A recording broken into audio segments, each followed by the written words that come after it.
Okay, class, ang gagawin natin ngayon is mag-open forum tayo ngayon. So, ako muna yung una. Sasabihin nyo lang sa akin kung may sama kayo na loob o ganto ganyan. Basta, magsisimula sa'yo, Chloe. Ako, mama, ang masasabi ko lang sa inyo, ikaw yung pinaka-paborito kong teacher. Saka, ikaw yung pinaka-maganda. Ikaw naman, Chloe, yung pinaka-sip-sip. Uy, salamat, Chloe. Nakakatuwa naman. Okay, next, Kate. Wala naman po akong problema sa inyo, ma'am. Napakagaling nyo nga po magturo, tsaka ang ganda nyo po. Apaka-plastic ni Kate. Uy, salamat, Kate. Naiyak tuloy ako. Okay, next, Lando. Ma'am, magsasorry lang po ako sa inyo. Yung nakita nyo po sa akin noong nakaraan, tita ko lang po yun. Di ko naman po talaga yung babae. In-expect mo na papatawarin kita. Ang dami-dami mong chance para sabihin sa akin totoo, pero hindi mo ginawa. That's the lie that you want to keep telling yourself na napilitan ka lang na magsinungaling na hindi mo sinasadya. Pero sinadya mo. Pinili mo. Ang taray ni ma'am. Julia yan. Julia Pariskova.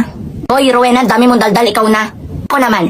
Ako, wish ko, maging pulis ako, tapos gumanda ako, tapos maging matalino ako. Hoy, open forum tayo, hindi tayo mag-wish. Bobo na ito. Ay, hindi ko kasi alam yung open forum. Ano yung open forum?